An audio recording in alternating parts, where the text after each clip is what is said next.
Larry, there was a breaking story this morning on TruePundit.com. How are you today, Larry? I'm here. I'm okay. You're sounding strong. It's good to see you again. TruePundit.com had a story about a phone interview that I had conducted with the private pathology consultant that was hired. They call him a celebrity coroner. I'm talking about Dr. Michael Baden, who was hired by the brother of Jeffrey Epstein to basically oversee the activities of the New York City medical examiner as they conducted an autopsy on Jeffrey Epstein. And I was shocked, Larry, when I asked him, because there's been so much focus on, was it a homicide? Was it a suicide? My question was, how do we know that body they took out of the jail and autopsied was actually even Jeffrey Epstein? And to my surprise, the doctor said there was no DNA testing done, and it was only verified to be the body of Jeffrey Epstein by a visual confirmation from his brother, Mark Epstein, who coincidentally, Larry, I suspect would be the beneficiary of any will or trust if Epstein were dead. I would think so. I think he's the sole family member.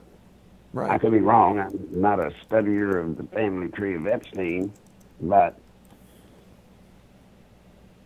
I mean, my point in asking the question was that I don't understand how we can rely solely on the visual confirmation of someone who has a financial interest to the tune of $570 some odd million to confirm this death. I mean, there were so many anomalies in the incarceration, the broken video cameras not revealing what happened, the sleeping guards, this finding of suicide when he was on suicide watch. It's another in the litany of anomalies in the death and autopsy.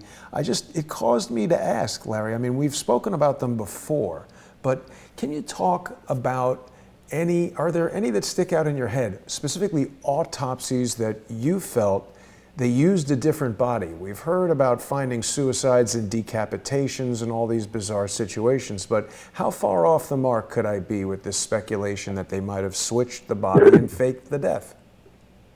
Well, Jason, I haven't personally been involved with one where a body was switched. I've been involved in a lot of them where the autopsy was completely fraudulent. Right. Totally. I mean, and the ones I'm talking about, Jason, the autopsy, and this is where you get when you control everything in a state like Arkansas. Right. When you control all the judges, all the sheriffs, all the prosecutors, you control it all. The medical examiner. They don't even bother to make the homicides or suicides make sense. They don't. They don't bother with it. Now, it was interesting when Clinton was running for president, right before he had announced he was running for president, one of the last things he got the Arkansas legislature to do was to pass a law in Arkansas that if a case were ruled suicide, then the case would be permanently sealed. And I mean, it's sealed, buddy. You can't get in it anyway. Now, then that leads to the death like the boys on the track. That leads up to the guy I had that was fixing to testify in the Whitewater hearings. That is, they found him in a dump. His head had been severed down to the brain stem, his hands, feet cut off. Right. And supposedly set himself on fire with gasoline and threw himself in a dump. That was ruled suicide, and there was no way to challenge it. So, is it possible? When you're dealing with somebody like Epstein, Jason, who hobnobbed with the rich and most powerful people, not just in this country, but in the world, it sounds a little James Bondish, to think that they could pull off such a hoax. Right. But it's not outside of reason. Right. You have to ask yourself, why there was so much concern about that death, why did they cremate the body so fast? Right. You know, that's the sign in an Arkansas where there's something somebody's covering up. Exactly. There's Now, many signs. yeah, but I mean, I'm telling you, that's a signature that you have to take very seriously, because in as high a profile figure as that, and you got to go back to the time period, right? I mean, this is right after the man's dead. And all the confusion, all the inconsistencies of his death and how it happened. And in the midst of all of that, they cremate the body. Yeah. That's not normal, guys. That's not normal, Jason.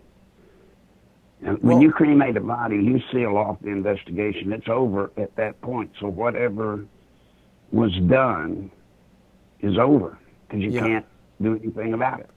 Right, because if they just buried him, they could get DNA stuff from his bones and everything like that. I was trying to confirm if he was cremated. I heard that as well, but then there are other stories that say that he's been buried in an unmarked, they say that he was entombed. So that, to me, is suggestive that they put him in like a mausoleum, which, I mean, anything is possible, but Jeffrey Epstein was Jewish, and although anything could happen, he's obviously not that religious. He's doing a lot of stuff that I think is outside the realm of what you're supposed to do. But Jewish people generally don't get buried in mausoleums or cremated. So, I mean, it's possible, but this says he's been buried in an unmarked tomb. I think if you check with Dr. Biden, I think if you just ask him, he will tell you that he was cremated, or at least he was told, or everybody was told he was cremated. Right. I do remember. And the cremation, you know, the cremation, Jason, that's fine. If you're going to do it, whatever. Bury him in the ground, stick him on a totem pole. I don't care. But it was the timing at which they disposed of the body. Mm-hmm. That was just, that's in your face, like so many of the other anomalies that took place. Mm-hmm. Well, you know, when we spoke to Dr. Cyril Wecht, he had spoken about some of the procedural anomalies with the autopsy. He said that the chief medical examiner wasn't present, which he found very odd, given the importance of this, suspect. So, you know, this is Barbara Sampson that we're talking about. And, you know, she came out right away and said, no, it was suicide. The thing that intrigues me so much, Larry, is that they've created this argument about was it homicide or suicide. And I believe that that is an operation in and of itself intended to prevent people from looking at the really important question, which is he dead at all? I mean, that falls into the dirty tricks category, right? Yeah, could be, very well. Mm-hmm. It's just a case, Jason, that I've seen and you've seen so many of. You know, this is what happens when you have a government like we have today. We can't trust it. Jason, we can't trust our government. We can't trust what they say. Like Dr. West said, you know, the medical examiner put out a summary but did not make available the detailed autopsy. Yeah, you're right. So that virtually cuts off any other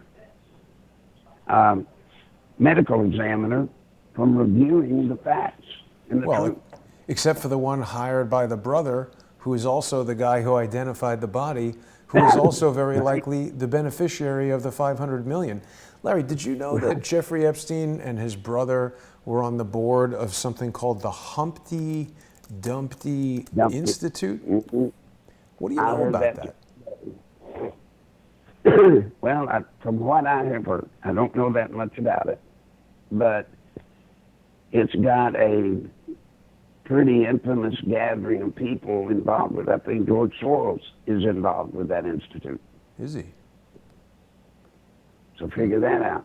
Wow, it's on 46th Street here in New York City. This is weird, Larry. When I, This is very weird. So when you Google Humpty Dumpty Institute, it brings up this thing here. It says nonprofit organization in New York City, 29 West 46th Street. I mean, I could walk over there. And when I click on website, it is taking me, what's it doing? Why is it no longer allowing me to click that? I'm kind of locked up here. Let's see. When we click on website, it takes me to Viagra online ordering Propecia, RX shop.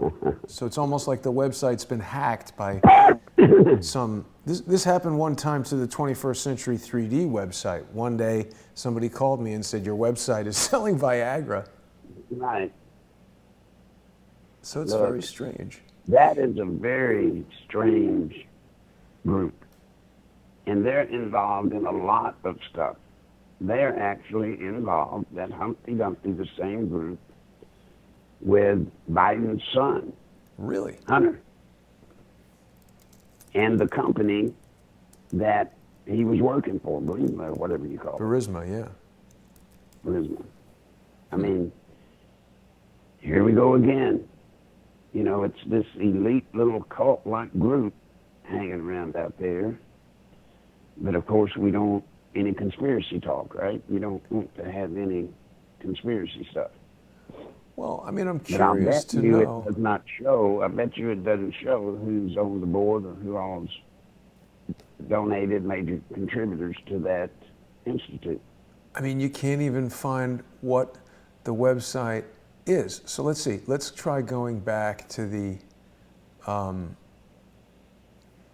We could try going back in the archive.org, but it's strange. It doesn't really even show me the name of what the website is, so it's going to be hard to find. But the other thing that's strange about it is that Donald Barr, William Barr's father, wrote some kind of book about Humpty Dumpty. What's the significance of Humpty Dumpty? I have no idea. Other than, you know, when Humpty Dumpty fell off the wall and broke and they couldn't put him back together again. Right. Who Pushed Humpty Dumpty is the name of the book by Donald Barr.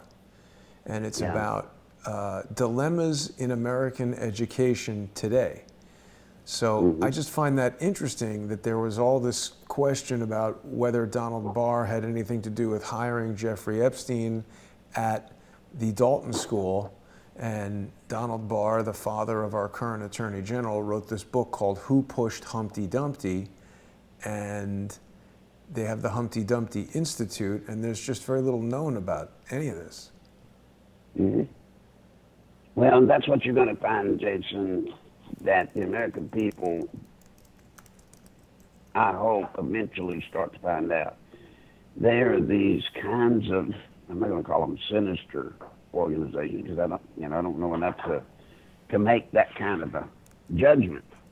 Mm-hmm. But there are these think tank organizations all over the place. But when you break them down and you start looking at them, what will jump out and grab you? It's the same power players in all of them. Right. In all of them. Yeah, I don't think I trust any of those. And you know, it's kind of remarkable how there now is this new sort of branch of government called think tanks. Right. You know, first there were lobbyists. They kind of took over and started playing a major, didn't kind of take over, they had taken over, playing a major role in government. And then along after them comes think tanks. Now even the government uses think tanks to think up stuff. Yeah, but aren't they just fronts for intelligence operations, Larry? I don't think I trust a single one of those things. Well, I don't either. That's what I'm getting at. I don't trust. See, here again, and this is the problem with our government today. Yeah. I don't trust any of it. My God, what do we got to see to doubt the CIA now? Huh? Right. What do we got to see? This whole whistleblower episode. If the truth ever gets out to the American people, if it ever gets out, which I wonder, the CIA was an active participant in a coup to overthrow a sitting president of the United States. Yeah. They were an integral part of this ongoing coup, and it's still going on, still as we speak. It's just picking up steam now. We've got Adam Schiff and this whole... Larry, how can anyone be standing for Adam Schiff's process here where he says that the whistleblower, the key witness, his testimony is irrelevant? I mean, it's just so stupid on the face of it. I don't know how anyone can buy this. Well, I'm going to give you a tip. This is a tip of something that's coming. Okay. Nobody's ever heard of this, so it's a first here. The whistleblower was a concoction of a story that was prepared months ago. Uh-huh. Months ago. Yep. And guess who wrote this story? Schiff. Adam Schiff. Yeah. That's why they cannot let the whistleblower be interviewed, because it's all a part of a scripted plan that was done probably back in the middle of the Mueller report when they figured out that that was going to hit nothing. Yeah. So they had to come up with Plan B. Mm-hmm. And that's when Schiff and his crew composed this entire scenario. The entire scenario was composed. It was interesting to me, Larry, how young the guy is. We're going to avoid saying his name because the Crowdsource the Truth YouTube channel has been, the Facebook channel has lost its live streaming capability, I believe because we mentioned the guy's name. And also, before we go much further, I do want to remind everybody who's watching us right now that you can go to Larry's website at nicholslive.com and click on the donate button to financially support Larry by sending him a payment either through PayPal using his PayPal address, nicholslive@aol.com, or in the form of cash in an envelope. You can just mail it to him there in Conway, Arkansas. And if you're watching every week, which, you know, Larry, our shows get thousands and thousands of views, I hope that, you know, if every person could just send $5 to Larry, he'd be making an excellent living and he'd be able to take care of himself, his daily expenses and stuff like that. So if you're watching right now and you haven't sent anything to Larry in the past, maybe today's a good day to get onto PayPal and sponsor Larry over there at nicholslive.com. So Larry, we've got this guy, he's 33. Well, It's pretty I'm not pretty through. young. Wait a minute, Oh, I'm sorry. not through. Yeah. What? Let me figure out how to say it that I don't get in trouble. Sure. Well, I'll say this. What if, Jason, there wasn't one whistleblower? What if there are three? Well, haven't we seen two already? I'm talking about three playing the role of the one that did the complaint. I see. So you're saying they're using this kid as some kind of a sort of a front, sort of a cutout for... Right. He's one of them, but you'll see that he's actually just one of the whistleblowers. It's not going to be just him. Right.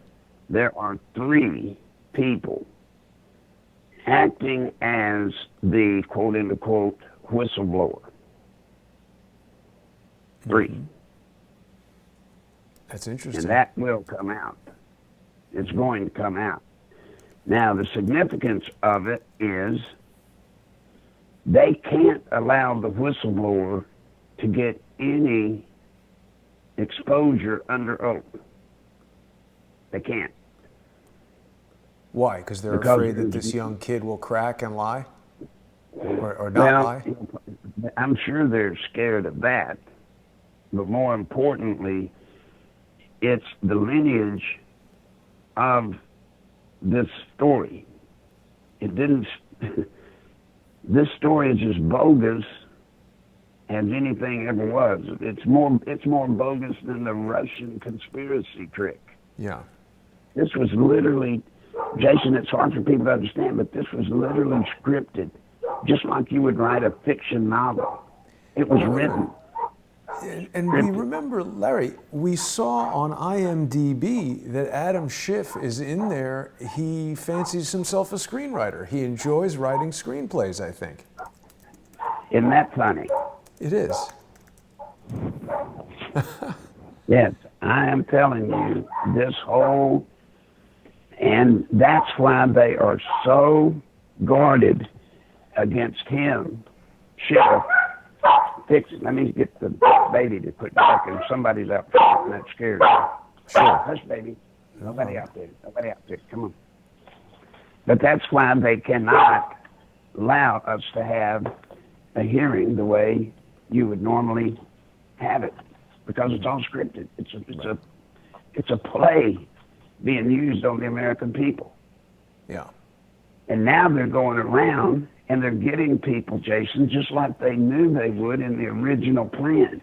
If they had a feeling that there was so much discontent with the career employees, they just knew there was so much discontent, so much hatred for President Trump, that if they could ever get an umbrella to put out there, that people would come to it with their stories. And that's what's happening. Let me read you something here, Larry, from the Washington Post. This is out November 1st, curiously. I sometimes think the Washington Post might be sending messages to people. There's a lot of steganographic messaging going on, I think, in major newspapers. We'll be talking about that some more. But the headline is, Adam Schiff once wanted to be a screenwriter. Can he give the Trump presidency a Hollywood ending? I mean, this is basically telling us that Schiff is writing the script. Isn't that something? Yeah. Now the question's got to be, how did I know that? How could I know about the script being just a script, that it was never real, it was never true? Mm-hmm. How could I know that? Well enough to come over here and tell you, and then if it doesn't turn out that way, I'm made a liar, so figure that one out. Yeah. I haven't done that to you so far, so I don't think I'd be doing it to you now.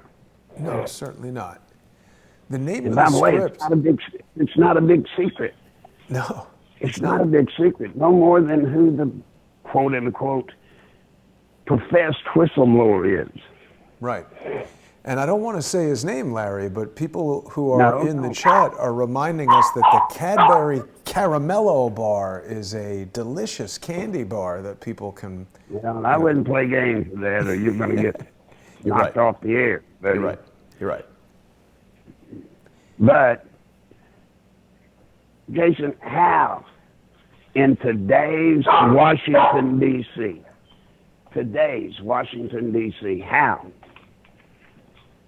how could there be a secret like that that's being kept? Huh? How? Well, you know, the screenwriting... If we were going to bomb Iran with a midnight dangerous special covert raid, everybody would know about it. Right. And you're telling me? Come on. Well, I mean, I guess it came out sort of because it was in the Washington Post there. The name of the screenplay that Schiff wrote is The Minotaur. Now, I don't know that much about mythology, but I just Googled Minotaur, and it's a bull-headed monster born to Queen Pasiphae of Crete after she coupled with a bull, which is pretty weird. The creature resided in the twisting maze of the labyrinth, where it was offered a regular sacrifice of youths and maidens to satisfy its cannibalistic hunger. That's a pretty weird thing to write the script about, considering it's not about mythical monsters, it's about a prosecutor. It seems like a sort of a script about himself, and he's named it after a character that engages in child sacrifice. That is so weird. Well, that's interesting that you say that, because I didn't know anything about that. However, I do know that as they're looking into Schiff and his participation with Ed Buck, right? Yeah. In two of the parties he attended, everybody wore these weird costumes, like Egyptian sacrifice stuff was going on. And Schiff was there participating. Really? I mean, this guy's kinky, buddy. This guy is kinky. Yeah. Have we heard anything lately, Larry, about what's going on with Ed Buck? I heard it's quite a while until his trial. He's going to be cooling his heels in jail there. There is much going on with the investigation, but this investigation, like so many investigations that are going on right now, believe it or not, they're damaged. They're damaged because of the way the Democrats, anything that comes out that might be truthful about Schiff or anything that would help Trump is made out to be a cover-up, to cover up for his obstructing whatever. Yeah.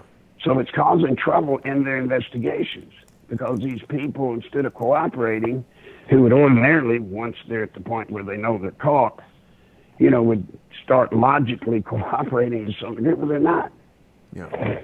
They're being told by somebody, Jason, hold on. We'll get you out of this. Yeah, exactly.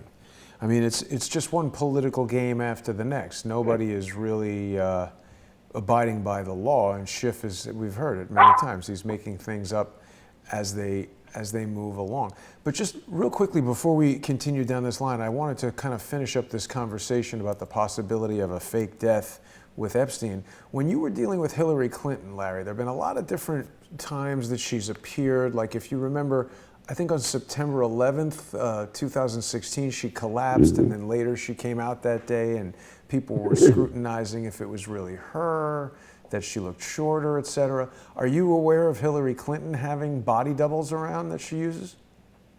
As a matter of fact, the Secret Service guys that were working the president's quarters when the night when Hillary had, what's her name, the lady on night court in bed, and then Bill went in and she threw a lamp at him or an ashtray or something because he wanted to watch. Now, those two guys have retired since. One of them moved. Now, wait a minute. What lady on night court? What? I didn't know anything about this. Here's night court. All right. So let's see. Night Court, the TV comedy sitcom. Yeah, I remember. The lady that was, I think, the prosecutor lady, the blonde. Yes, I'm looking at her right now. Manning. Manning, is that her name? I'll look it up, but I remember the show. I was pretty young. Actually, the guy who plays the judge died pretty recently. Yeah. Well, anyway, what had happened, they were standing guard, and the rule is, when they're standing guard in the hallway, but they don't go in to the president and first lady's quarters, right? Mm-hmm. Well, Bill comes down and he goes in the bedroom or whatever they called it, and they sat and they didn't hear anything. Then all of a sudden they heard yelling and screaming, and then they heard things breaking, and so they didn't know what to do, so they just barged in, and come to find out, Hillary had her in the bed. They were having a homosexual thing. Bill came in, pulled up a chair and said he wanted to watch. And she threw ashtrays or stuff at him, telling him to get the hell out. That's not sexy. It certainly is not. But they backed up the story, both of them. We had confirmation she was there that night, so it happened. The reason I tell you that is because they told me that, they usually have a set of presidential body doubles for the president. Right. Usually to be used in getting in and out of vehicles. Right. But in the case of Hillary, they had like twice as many body doubles for her. And they even had, because she's so hated, number one, but number two, because she couldn't take being around people.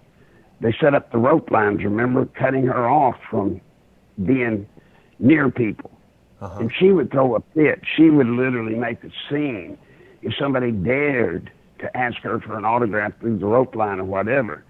So what they had to do to solve the problem with Hillary is they would use body doubles. Just one in particular that was, they said, the spitting image of Hillary and the mannerisms, her voice, everything. Huh. And she would go off the rope line. So at least that way they knew there wouldn't be a blow up. Wow. It looks like this actress's name is yes. Marcy Post, Larry, the blonde. Marcy Post. There we go. There we go. I was thinking of Chelsea Manning. No, it's Marcy Post. Yes. Marcy Post. And she was at the White House that night, booked in the whole 9 yards. That's interesting. And I mean, it's pretty well known that Lyndon Johnson used his cousin as a body double. I think the cousin even actually revealed that. So, I mean, back to my original question to Dr. Baden. I mean, so I'm just thinking about this, right? Jeffrey Epstein, he's there for 20, 30 years, God knows how long, running these blackmail operations against the most powerful people in the world. He's got to have some dead man switch setup that is really well publicized so that people know killing him will not make the blackmail dirt go away. And likewise, if he's in the jail cell, I would imagine he's got that dead man switch ready to go. So, you know, think of any celebrity. I got a friend in LA who is a Tom Cruise impersonator. And I'm not going to say he looks exactly like him, but he's made some videos where he's a damn good Tom Cruise impersonator. And if somebody who looked that much like Tom Cruise, you beat him up a little bit, you put him on a gurney, bloody him up, you know, smash his face, and get the brother to say, yeah, that's Tom Cruise, who's going to say no? Well, and see, that's the importance of the first time he was put in jail, and he was put in a cell with a guy that what? What did he do to him? Well, he tried to strangle him, they say, but that would also be a great way to set it up. Also, he beat him up. Oh, right. So now you've got a face swollen. Right. So, you know, if you've ever seen me after they work me over, I don't look normal. You know, I mean, times they've worked me over, I come out, I look in the mirror, and I can't tell you it's me. So think about it. Isn't that odd? Yeah, the more we talk about it, Larry, the more it seems quite far from preposterous and sort of a plan that it would sort of be the thing they'd want to do. You know, the article in TruePundit.com goes on to, you know, I was obviously talking with Mike Moore as I was developing this story, and he followed up to my phone call by contacting the FBI and asking them about all this, you know, standard practice for DNA testing. And, you know, what this article tells us is that they should have had Epstein's DNA on file from his previous incarcerations. That's pretty standard when you go to court for these kind of offenses, to be put into a database so that they can, you know, use that and check that against other unsolved crimes. When they arrested him, at the same time they took his picture, they got DNA from him. Right. That same time, they swabbed his mouth. They fingerprinted him, swabbed his mouth, took his picture. SOP. And you now, know, I want to go on the record and say, folks, I'm not here saying that Epstein's not dead. I'm not doing that at all. I'm doing that. You're doing that. But I'm simply giving historical information from what I have seen and what I've been through. And if it leads somebody to conclude that he's not dead, then that's your business, not mine. But, Jason, it is extremely weird. And if you sort of reverse engineer this thing, a lot of things make sense to faking it. Right. And Larry, let me clarify one point. I'm actually not saying that Jeffrey Epstein isn't dead. I don't know that. I'm just saying we haven't seen sufficient evidence that he is dead. And Larry, here's another weird thing. The New York Post, just 5 hours ago, 2 hours after I released the interview with Dr. Baden, in which he states that no DNA test was taken, the highly dubious New York Post which has published a lot of stupid articles about In-N-Out Burger and no follow-up whatsoever to the article about Ghislaine Maxwell not being pursued by the FBI. They're now telling us that antivirus guru and Robert David Steele friend John McAfee thinks Jeffrey Epstein was murdered. My first question is, who cares what John McAfee thinks about Jeffrey Epstein's murder? He wasn't there.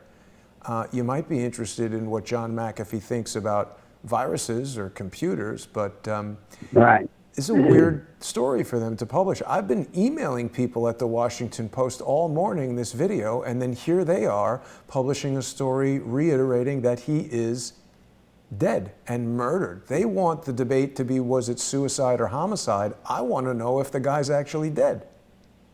Well, I just got an answer to a text I sent when we started all this mess. Yeah. And I just quick asked, and here's what I got. Upon arrival, when he was first picked up, they had 3 sets of DNA taken. Mm-hmm. The government had 3 sets of DNA taken at his first arrival, at his arrest. Yeah. Now, he was not arrested like normal. He gave himself up. But at that moment, and this guy would know because this guy was there. Really? Mm-hmm. Wow. So So now, you're saying when he's arrested, he wasn't there when they autopsied him, though? No.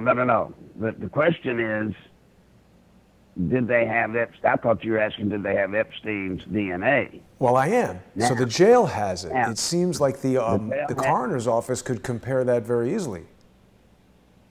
Oh, wait a minute, he's sending me something else. Go on and talk while he's Sure. So sometimes people in the he's comments are telling us that McAfee tweeted earlier saying, whoops, that comment just went away.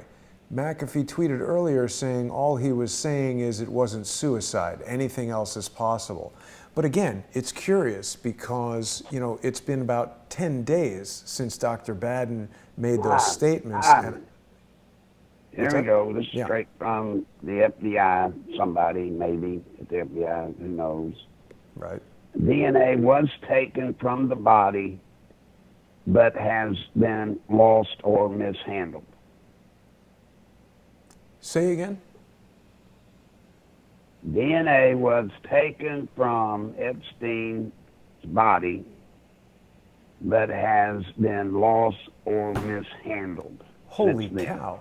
Holy cow. Larry, that's huge. Not to me, but maybe it is to you. It don't mean shit to me. Well, I mean, so he gets checked into jail. Multiple people that I've spoken to have said it's standard procedure when you're convicted. They do a cheek swab, they take your DNA, and so they would have the DNA. Now, what Dr. Baden said to us is that it's not standard procedure to do a DNA identification of a body, but that's strange to me. I mean, New York City has, I would say, got to be one of the most, if not the most, sophisticated city in the United States. I mean, I could understand some lax procedures in, you know, Little Rock, no offense. Yeah. I don't think we get too much. He says also that the FBI is challenging the chain of custody of DNA from the corpse or body. So doesn't that also mean, Larry, that they could take DNA from Jeffrey Epstein when he's alive and going into jail, lose that DNA, replace it with the DNA from somebody who looks a lot like Epstein, kill that dude, stick him in a bag, deliver him to the coroner, and then they have the DNA if they need it, but the coroner didn't even check the DNA. I don't know. I'm just telling you what I got. I just asked a question, and I don't know if I helped or hurt. No, you helped a lot. You helped a lot. And I mean, look, the bottom line is we're probably never going to know about this, but, you know, it was months ago that Epstein died, and only 2 hours after I put out the story, the New York Post has a countermanding story from a totally irrelevant individual as far as this piece of news goes. I mean, this is like Big Bird thinks that Jeffrey Epstein was murdered. Let me connect the dots in another direction. Yeah. As you and I talked earlier before the program, it is now reported that what's his name is financing down ballot tickets all over the country. Oh, yes, George Soros. George Soros. Now, his primary interest is in, and this is the catch-22, folks, local prosecutors, sheriffs, District and attorneys, sheriffs. that kind of thing. Yes. Now, what that means, folks, that's exactly what we had in Arkansas. What do you Now, mean? to me, it's kind of telling me that they believe they've got Washington zipped up. They got it. Now, they're going around and they're moving into any place they feel like they need to, and they're taking over the prosecutor, the sheriff. So if anybody, say in Oshkosh, Michigan, has something that they want to turn over to the police to investigate corruption, let's say of Schiff or somebody, well, they can't do it unless they go to what? The prosecutor. The prosecutor will determine whether the case goes forward. Right. Even Bob Barr, he assigns investigations oftentimes to what? The local prosecutors in the region. In this case, that would be federal prosecutors. Right. But Jason, this is how it works. Let's say you've got a daughter and the local prosecutor says, Jason, I'd like to look at your daughter. I want to spend the night with her. And you say, are you absurd? Are you crazy? She's only 15 or whatever. And that prosecutor will say to you, well, I give you an option. Either set it up or I'm going to prosecute you and destroy you. Now, the reason I know this is because I've done this. I've done it. I'm not proud of it now, but I did it. We were the Good Suit Club. We could do anything we wanted in the state of Arkansas. Miss Ellie will tell you that. When you talk to her, she'll tell you we could do anything we wanted to do because there was no way to touch us. No way. Ordinarily, in most states in that day, if you did have crooked government, state government, local government, you couldn't pull it off because the media would catch up. But not when you control the media. The media's not going to cover it. Right. They're spreading out. They're fixing to put this nation into submission. George Soros has vowed he'll spend every dime he's got on earth to destroy us and capitalism. And this is the way he's doing it. This is serious, buddy, because in a presidential election year, money for races like local prosecutor, district attorney, state attorney general, races like that, getting money is almost impossible. All the money's tied up in the big races. So somebody like Soros, like the Stevenses did, you can go in and buy local politicians on the cheap. Right. And win. And what you're saying now makes a lot of sense, Larry, because, people, myself included, we don't really understand the intricacies of how government works, but you've just described one thing. Like this guy who won in San Francisco, he's now the district attorney of San Francisco. I got to imagine there's a lot less scrutiny on the election for district attorney in San Francisco than there would be for president of the United States. However, if there is a candidate who lives in San Francisco who might have an impact on something congressional, federal, or presidential, you could get this 39-year-old guy who won without ever having prosecuted a case, doesn't seem qualified for the job at all. They just have this guy do it. Well, and then this guy that just won, his parents, both his mother and father, were in with the Weather Underground. I believe that was the organization they were with that killed somebody. His father's still in prison. Whoa. Holy cow. And he has already announced as a part of his platform, he will not be arresting people in San Francisco for urinating in public. The problem they have already with street people living in the streets in front of businesses, driving the businesses out of business. He's making it illegal to arrest them. You're What right, is Larry. San Francisco doing? Well, it says it right here. This article in the San Francisco Chronicle says the San Francisco District Attorney candidate knows the pain of prison. His radical dad is locked up. This is from September. And they're talking about, yeah, his up-close view of our prison system began before he can even remember. When he was just 14 months old, his parents, Kathy Bowden and David Gilbert, left-wing radicals in the Weather Underground, the militant group active in the 1960s and 70s, served as gateway drivers in a notorious 1981 Brinks armored car robbery outside New York City that ended in the killing of 2 police officers and a security guard. Wow. This guy was adopted by Bill Ayers and Bernadine Dorn, the guy who's now the district attorney. Oh, wow. Now you see what I'm talking about. Larry. Now you see it up close and personal, buddy. Oh, my God. Now, the question is, but wait, there's more. There's more. Right. Hang on. Sorry, Larry. Bowden's life has turned out far differently than the lives of most children of incarcerated parents. Or the lives of most children, full stop. He received a bachelor's degree from Yale University, 2 master's degrees from Oxford University, where he was a Rhodes Scholar. Larry, this guy is a subversive. Tell me about it. Tell me about it. Larry. But the question then becomes, how does, even in San Francisco, now I'd understand it if he got appointed to that job by some commissioner board. But he got elected to that position by the people of San Francisco, and he did not hide those things that you just talked about, the urinating and the street people and all of that. He didn't hide any of that in his campaign. Wow. How does somebody like that get elected? I don't know. How? Well, I do. Money. Money.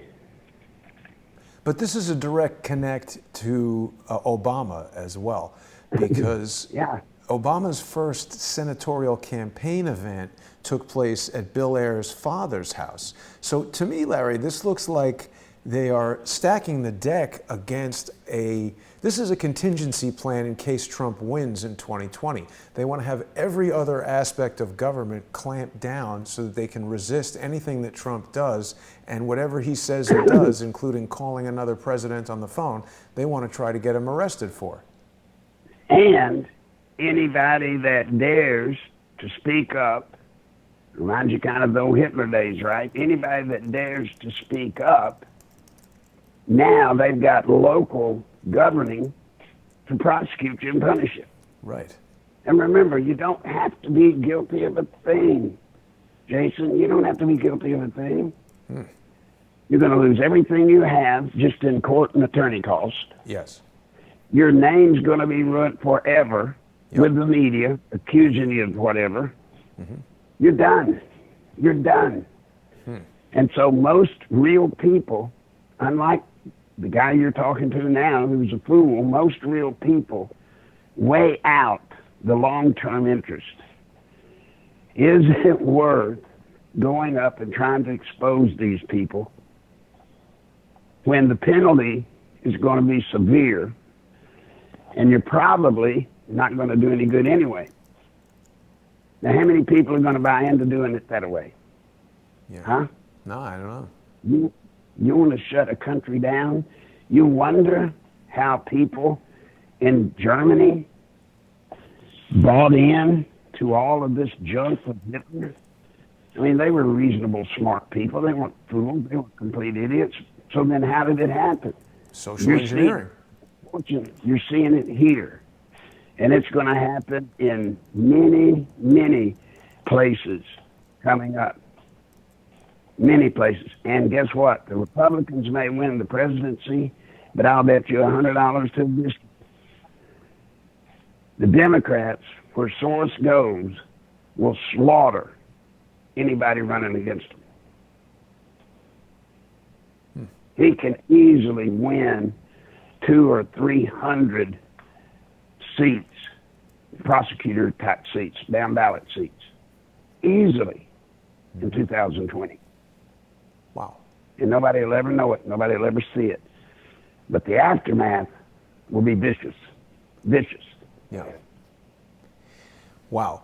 Now, Larry, I'm so glad you brought this to my attention. This is amazing what we're discovering here. Now, remember at the top of the show, we were looking at this Humpty Dumpty Foundation, and I'll tell you, it was very difficult to get to any semblance of a web page for them because it's leading directly to this, Propecia selling web page. And even when I went into the Wayback Machine, it was talking about I had to install Adobe Flash, and it wasn't working. So I've had to go back to a version of the web page from October 2011.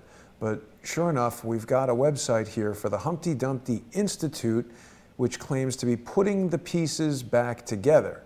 And it's got an article here, the Humpty Dumpty Institute's congressional staff delegation to Cameroon, Africa. Now that is interesting because I wonder if Jeffrey Epstein's jet was used to do these trips. We've heard about them flying to Africa. When I go to Congress and walk around, I see a lot of, young men and women who appear to be in their 20s who are excited to be in Washington, D.C. They're like college interns, and I wonder if this congressional staff delegation, that sounds exactly like the people I'm thinking of in this photo, although it's pretty low resolution, looks like young people. I wonder what this Humpty Dumpty Foundation is doing. They've got they've assisted Kamala Harris, the Humpty Dumpty Institute. Really? Yes. They got long reach, buddy. They got tentacles. And it's another front organization for George Soros, like he has probably 50 to 100 of. Mm-hmm. Oh, look, here's the board of directors, Larry. Uh-huh. Let's look at the board of directors and see what it brings. I'd be surprised if he shows up there, but it wouldn't, he's so arrogant he might. Well, 2011 he probably didn't. William J. Rahuna Jr. is the chairman and co-founder. He's the CEO of Chicken Soup for the Soul Publishing. Started his career practicing law with a focus on media industry financing, became a merchant banker in 1993, WinStar Communications. Walter Simon is another director, Esther Cooper-Smith, Ralph Querman, Mark Epstein, this looks like Jeffrey Epstein's brother. He's the director, and founded the Ismo family of companies, a silkscreen printing company serving the advertising agency. Benjamin Gilman, Peter Grossman, Constance Milstein, Christopher Mitchell, Michael Sonnenfeld, Jay Snyder. Yeah, no George Soros listed there. He's there, and that first guy with his publishing company, Chicken Soup for the Soul, yeah. All right, if you look, I bet you'll find the new book that's out called Anonymous. Oh, yeah. Is published by one of that company's sub-companies. I'm checking now. Anonymous, Dr. Corsi told us that he felt that the Anonymous book would be written by Bolton. No. No. 100% no to Bolton. Okay. I can't tell you how I know, but I will go to my grave on that one. Was not Bolton. Huh. Well, I'm not able to see. Let's see, maybe if we just put in Chicken Soup for the Soul Publishing. That's interesting. I mean, there's so much to research in all these weird foundations. Well, that's the problem, Jason. You can't connect all of these tentacles. You can't do it. It's virtually impossible. Right. But that's Soros' signature. That's what he has specialized in, setting up this Antifa organization here and this Belly-Who think tank there and this other group over here and this other group. And he's able to wash his money through these organizations. And you can't track it. You can't catch it. Yeah. You'd have to devote your whole life to doing that. Right. I don't know if you've ever seen the show Breaking Bad, Larry, but it's about a high school teacher, a high school chemistry teacher who becomes a crystal meth drug kingpin. And in later episodes of the show, he's got so much money, it becomes a problem of what to do with the money. And I bet somebody like George Soros has a similar problem. You have to have all these think tanks that you're funding and all these businesses to lose money and launder money, or there's just so much money. You have to have a way to wash money. I did it when I was with the Stevenses and Clinton. Mm-hmm. People used to say, why do you go and do like these quote unquote little town hall things, and you go to a room in nowhere, Arkansas, and there's 50, 60 people show up, and most of them were paid to show up. Clinton gives his little spiel. Well, what's the point, right? The point is, if you know what you're looking for, watch Clinton and watch his security team. People, it's not uncommon. People at a little gathering like that, when they're starting to leave, they shake the president or the governor's hand, and as they're walking out, they hand cash or an envelope to one of the security guards for the campaign. Now, the problem is, when you get to the end of the thing, the end of the night, and everybody empties their pockets, you've got $200,000, $300,000, $400,000 there. Wow. No way to track it. We used to keep $5,000, $6,000 just to go out and have a good time, just to spend on liquor and party. Right. It's amazing. You gotta know what you're looking for. Yeah. Well, we've discovered a lot of interesting stuff here today, Larry. Was there anything that we have not yet covered that you wanted to talk about? This new district attorney in San Francisco. It's very troubling. The point to all of this is to show that it's all connected. Dear God, can't people see it's all connected? Epstein, I don't care whether he's alive. I don't care whether he's dead. He don't mean nothing to me. But what means something to me is that they can get away at that level of high profile, get by with it, and pull it off. Because if they can do it to him, Jason, they can certainly do it to you. Oh, yeah. They can certainly do it to anybody in this audience. Yeah. Right? Absolutely. That's a big part of what doesn't make sense for me, Larry, is that even people who don't like President Trump, which, whatever, even if you don't like him, you can't allow Adam Schiff to throw away the Constitution, throw away due process, change the rules as he goes, because even if you hate Trump, if you stand for this, the next person they do it to, as Larry just said, could be you. So Jason, I go back to Adam Schiff the same day he read that telephone conversation parody that he did. Right. He looked over and he said, Trump, the way he does things, that's not us. That's not the way we do business. We're not he our said, system, what right. we're doing here, this is how we do business. Right. What he was saying in coded speak was, this is the way it's going to be. And look at what he's doing. You cannot have it set up in this country. If you do, we don't have a country. The House, people in the House cannot literally bully, trash, step on the powers of the executive office. They can't do it. Our country was set up specifically to prevent that. If Schiff wants to do what he's doing, by the Constitution, there's a way to do it. Take it to the third branch, to the judicial branch. That's where you get the ability to subpoena people and force them to come. But you can't trash the powers of the presidency. Yeah. I heard somebody this morning saying that, Trump's not just doing it for himself. He's doing it out of respect for the office. You cannot let these people destroy the office of the presidency, because what you're going to end up with is what Schiff says we've got. It's a government by an elitist committee. That's who will tell us what the hell to do.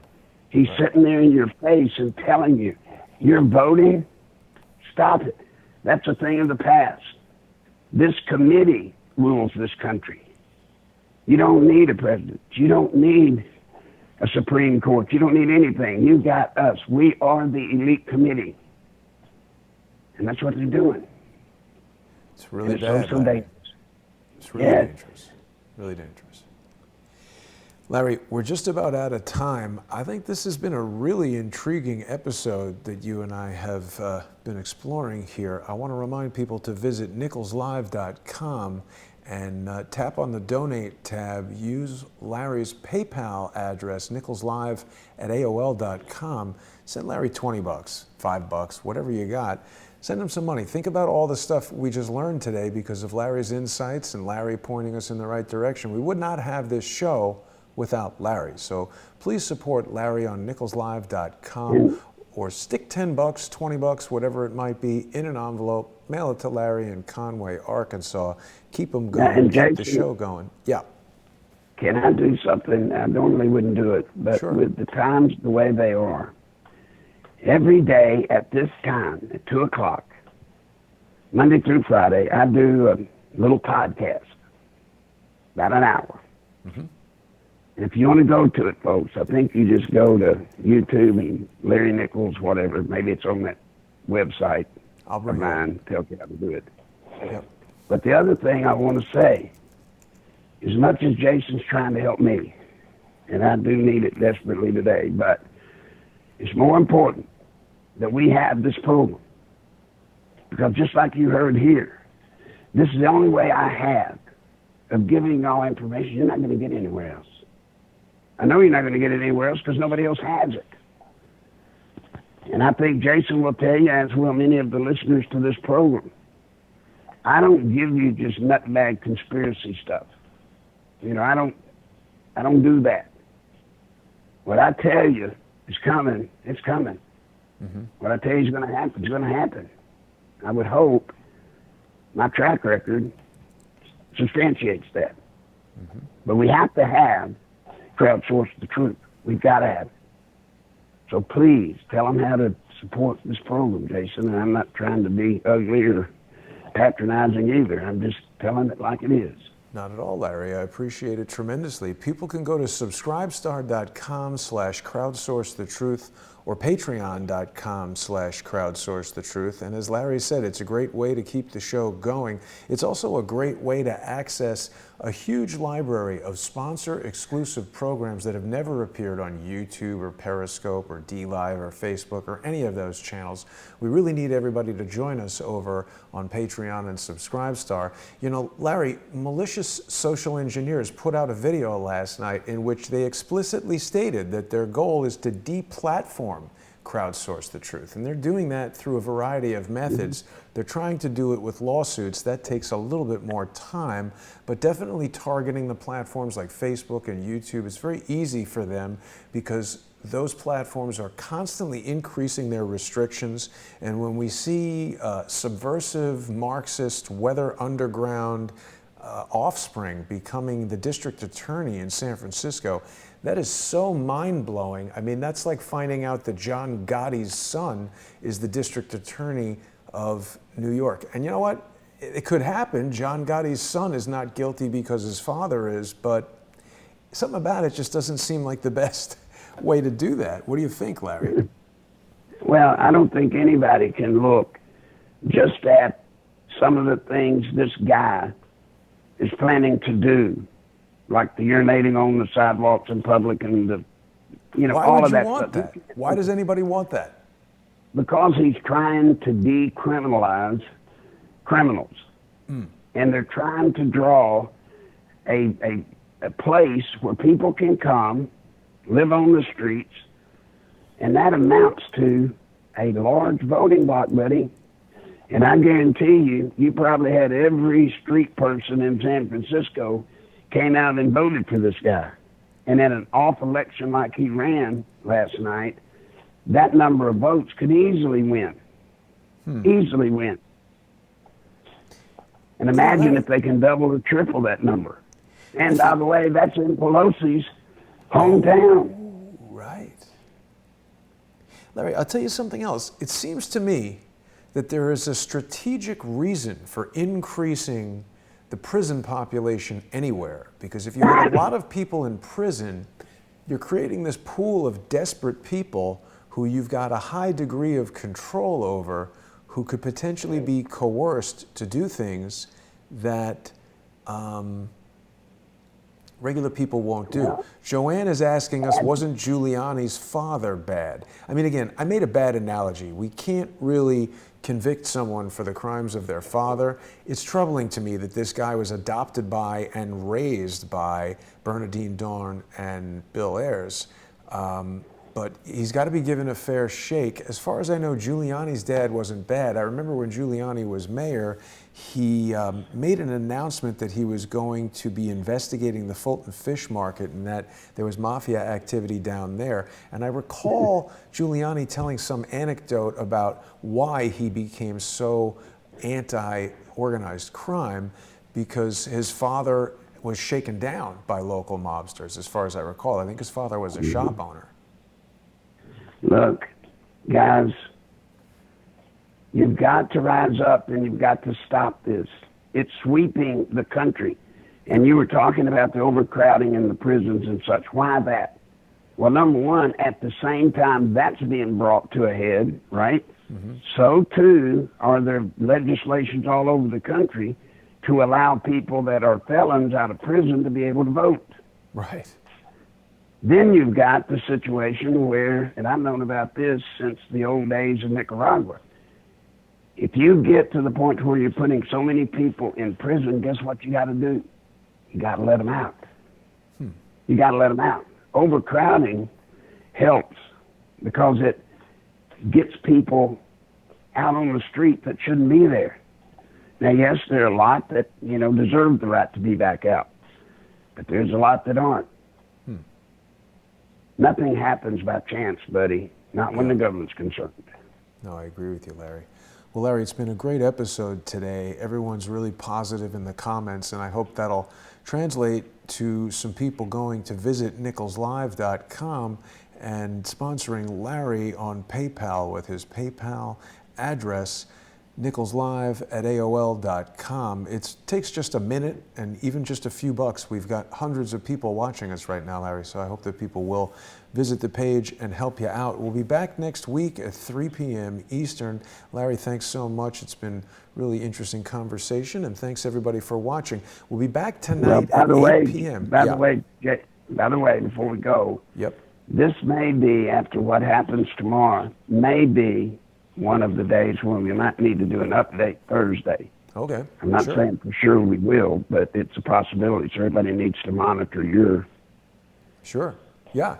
People should be watching, if you're watching right now on Crowdsource the Truth, the Jason Goodman YouTube channel, that means you're watching a rebroadcast of the show that originally live streamed at 3 p.m. Eastern on Crowdsource the Truth 2 on YouTube. Social engineers have been striking the Crowdsource the Truth platform in an effort to remove it. They've announced that last night publicly. That's their intention.